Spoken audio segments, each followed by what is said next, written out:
Thank you for listening today on Revealing Wholeness, sponsored by Infinity Whole Health. Check out our website at infinityWholeHealth.com, where we are revealing the eternal in each individual, the infinite in the individual. The creativity is made manifest. Limitation is let go. Now, here's your host, Dr. Troy Munson. Hello and welcome. I'm Dr. Troy Munson at Revealing Wholeness. And today is one of my more fun podcasts I get to do when I get to talk to somebody who's been through the experience in our office. And so today I brought Linda in. She's been with us for a long time, and we've just had this great relationship, and I love to watch somebody grow and improve and do all these amazing things that I know they can as an individual. And I really am blessed by the fact that I get to actually be in her life, and that's kind of how I see things. And so, Linda, welcome. Thank you. It's been, you and I were talking, it's been over 4 years that you've been in our office, and I know that things have happened and that you've been through some stuff. Do you want to give us some background, kind of like where you begin way back and how you found our office, all that? Can you do some of that? Oh, I can. Yes, indeed.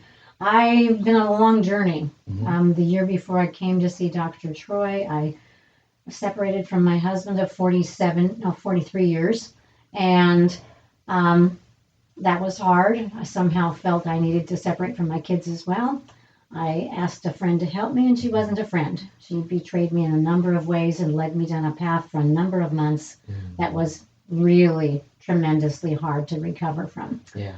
Finally, at the end of the summer of 2016, I was at my end of my rope. I was in the hospital ER. They wanted to put me in the psych ward. Thankfully, a social worker said, no, you shouldn't go there. That would scare you more. Yes, I can only imagine. So praise God for that woman. I went home with some orders to check out a number of things, including my medical doctor and a psychiatrist. Yeah. Where I went, I was diagnosed as bipolar. I didn't want to be bipolar, and I knew I wasn't. Yeah. So I began searching for nutrition individuals who specialize in that, and also for someone who could help me with my mind and my thinking. Sure. So I did that. Couldn't find anybody. Was talking with some friends one day, and they said, well, you should go to Dr. Troy Munson. And I said, do you go to him? No, we don't, but we know a lot of people who do, and the stories are phenomenal. So I made an appointment.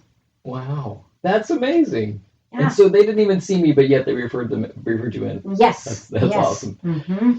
So, okay, so you walk into the office, what are you thinking? What'd you see? What'd you experience? Well, since I'd already been with a psychiatrist for a number of weeks, I'd already been on the edge of a cliff. I felt, and so coming to your office was actually a pleasure. Yeah. Everybody was nice. Everything was explained to me, though my brain couldn't process it all. Sure. The process of muscle testing in terms of checking the body for nutrition, that was weird. Yeah. And actually magical. I have to say that, magical, because it showed me that there are a lot of things that these doctors out there in their little white suits or whatever you want to call them, they know some things, but they don't know everything, which I have always believed. Yeah. So, gut level, I was embraced. Yeah. It was marvelous. And I can remember back and just knowing that even energetically, spiritually, just the stuff that you were going through and the things that we had to work through, it was a daunting task, but it's one day at a time. What else are we going to do? And I know that now, when you started, if I'm not mistaken, you also had an injury months previous. And so I think we started nutrition, did we not? And then we moved into some chiropractic as well. Yeah, that's right. Tell me about that as well. Well, in 2015, in August, I was in a car accident, a rear injury. That's right, yes. And which has thrown my neck out, and then I had to go get a lawyer to file for injuries and all that stuff. Plus, I had to get a lawyer. Well, I didn't get a lawyer for myself. I represented myself in the divorce proceedings, which put a lot of tension on me. Yeah. I don't recommend doing that in that particular way, but that's what I did. Yeah. So when I came here, I was not quite a basket case, but close. Yes. Kind of being scraped off of several tables, I suppose. Sure. But yeah, coming here for those things, there was a lot of stuff going on. Yeah. It was mental. I couldn't think clearly. It was emotional. I was just all tangled up in my feelings, and my body was just in pain all the time. And I'd already done what I could do with doctors, and they wouldn't do any more in terms of the. And were you doing medication at that time too, I believe? No. Or no. Okay, so they didn't do that. So that was at least one nice thing that we didn't have to work to. Yeah, ibuprofen, I think, for pain. Yeah, we were doing some things that way. And so on the chiropractic side, how did you like the chiropractic side? It was great. Yeah. It was great. Very direct. Just you told me what you were going to do, and you did it, and it was fine. Awesome. You always told me to relax. Okay, I'm getting better. Yes. And so instrument stuff. A lot of people out there are like, what's instrument work? Was it kind of weird having a standing technique done? Or is that? No, I've been to so many chiropractors over the years. Yeah. So it wasn't the same. Sure. But it was, I just thought, he knows what he's doing. I mean, he fixed me last week, so hey, let's do it again. So try something different. Yeah. Yes. And then now recently you've even taken up bike riding, or how long have you been doing that as exercise? Been doing that since 2008, I think. Okay, so way back. I didn't even realize before Not that, because much. I hear more now about the bike riding than anything else. Yeah. And so you've been through that now. Let's kind of retrace back just a little bit of the whole family thing. What that's something that we've been working through for a while, and now that we're on the other side, tell me about kids, tell me about husband, all that. Well, when I first started the divorce proceedings, I was confused and traumatized, basically, from 43 years of living with a person who's an addict. He is recovered now, but the addictive patterns still remain. Sure. Plus, non-communicative in terms of about himself. So that was extremely hard to live with. When I started the divorce and realized I was going to file, I made a decision not to include the kids in it because I knew I thought they would try to talk me out of it. Oh. And so I didn't include them. And by the time that happened for a month or two, I didn't know how to reconnect. And the person advising me strongly recommended not talking to my children. So that led to 9 months of not talking to them. By the time I got help from you, as well as just chiropractic and nutrition, and then I had a counselor I went to who talked me through that and said, you're anxious and you don't need to talk to your kids, you need to work on you. And that's basically the message you told me to, is just work on you getting healthy. Now, this is 21. I spent Christmas with 2 of my kids and their families. My other daughters come up to visit me. One of my sons still doesn't talk to me, but that was a problem before all of this happened. Got it. But I found a church that embraces me, and that's been huge. They have carried me through. They didn't mind me crying every service for 2 years. Oh my gosh. Every service. They put their arms around me, which you could do before COVID, and we still do it on the side. They prayed with me. They called me. They took care of me. Sure. As you did, and your office staff. And how do you feel like the chiropractic, the nutrition, the mental stuff that we work together, how do you feel like all that supported or helped in the way of even the mental side? How do you feel like that did that? Huge. Yeah. Because I was telling myself in my brain things that weren't true about myself, that I was worthless, that I'd always be alone, that I couldn't do anything right. Yeah. I mean, those things that happen when you've been tossed down the hill, so to speak. Got it. So, and so the coaching that you've done, and then my counselor was doing at that time, and my church was feeding into me the truth of God. Sure. All that combination was so good. And actually, Dr. Troy, some of your tips of how to talk to myself have been invaluable because not everybody tells you those things. Yeah, that negative self-talk is something that we all have to work on. And it's not, we can't condemn anybody for doing it because we all do it. And so how to develop a strategy to undo that stuff? And man, that's big. That really is awesome.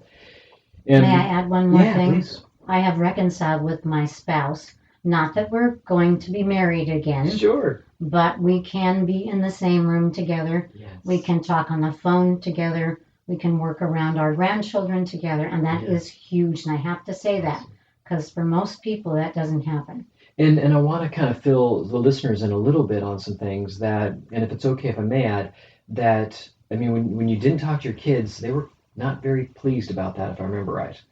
And so we've had to work through kind of some of them things and watch you all go to counseling and deal with some of the aftermath of those, sessions, and still come out on the other side with, you're still very valuable. We're not, we're not going to go down that dark road ever again.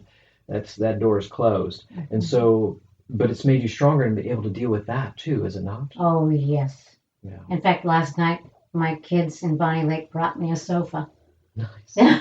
Put it up in my second floor apartment. Wow. And my son-in-law, he's a police officer, he sent me a text and said, Linda, we love you.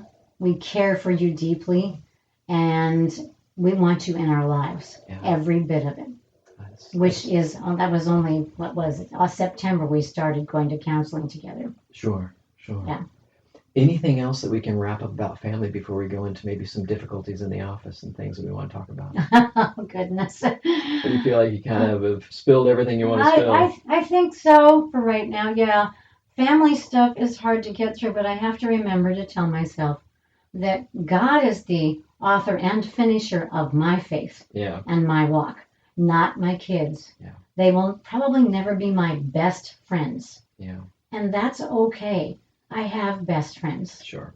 And I have good people around me because God supplied them for me. Yeah. And that's been primary in my healing. But I love having my family back in my life, and that's important too. Yes, indeed. I know it is. Now, at the beginning of this whole thing, it was a little dark finding about kind of the place and the hole that you're in, and now we've kind of seen some light. What has been some things in the office? Maybe some challenges that you've been through. Maybe some challenges even in the office itself. Even you could even say soreness of adjustments or the amount of pills, all that kind of stuff. Free reign. What? Tell me kind of your inmost thoughts about those things. The number of pills on my dining room table, which is a tiny one because I'm in an apartment, is absolutely unbelievable. I totally hear you. And when I first started, I thought, I can't believe I'm doing this. Yeah. But Dr. Troy's reputation is good, and I don't know of anybody else who can work with people like me, except that they want to do the short-term thing, and in 3 weeks we have you out the door running down the road. Sure. And that's not going to happen because I had 43 years of trauma, and then all the trauma of the separation, and then the car accident, all those things piled up, a perfect storm. Sure. So the number of pills was, and still is. Yeah. And my grandkids look at them, and I said, hey, they're fine. Go ahead, have one. It's okay. They're food.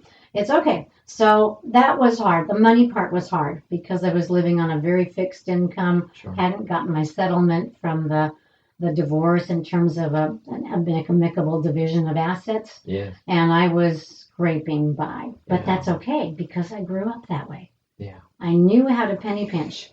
So after a while coming here and saying, oh my gosh, what am I going to do, God? So I prayed about it, and I believe it's so true. He made me. Yeah. He knew what I would need, and he's going to provide everything I need, and he has. Yeah. Even this month, when it looked pretty slim after Christmas, he provided extra funds. That's awesome. To help me continue my path, and I'm going to continue it. Yeah.